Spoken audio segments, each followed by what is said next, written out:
মিশে যায়। অর্থাৎ এই বিশ্ব ব্রহ্মাণ্ডের সমস্ত জিনিস শিব থেকেই এসেছে, আবার শিবেই মিশে যাবে। অর্থাৎ শিবই আদতে আমাদের বিশ্ব ব্রহ্মাণ্ড।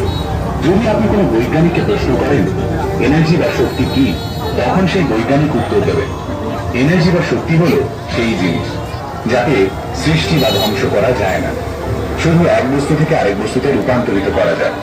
আর শিব পুরাণ অনুযায়ী ভগবান শিবের সংজ্ঞাও ঠিক একই রকম। যে দেবতাকে কেউ সৃষ্টি করেন, যে দেবতাকে কেউ বিনাশ করতে পারবে না, যে দেবতা সমস্ত দেবতাদের মধ্যে রূপ বদল করে বিরাজমান, তিনি দেবাদিদেব মহাদেব। অর্থাৎ ভগবান শিবই আমাদের অতীত, ভগবান শিবই আমাদের বর্তমান এবং ভগবান শিবই আমাদের ভবিষ্যৎ।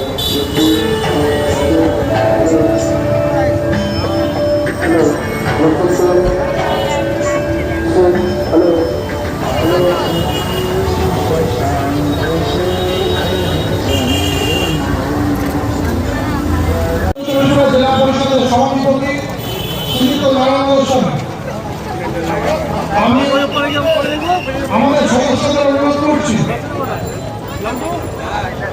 সত্য সরকার, সত্যব্রত চন্দ্র, বিকাশ দাস, আশিস সাহা, ছগন দাস, আমি সবাইকে অনুরোধ করছি আপনারা সামনে দাঁড়ান।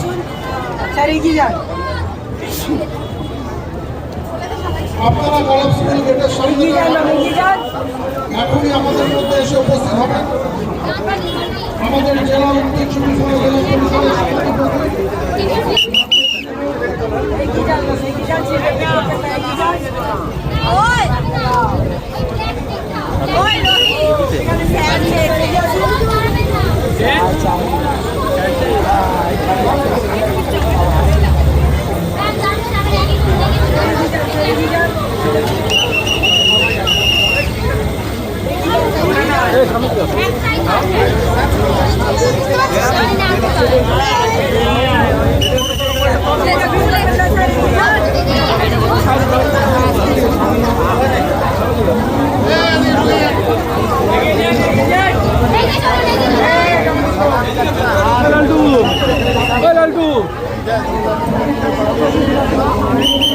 मम्मी को फोन लगा कर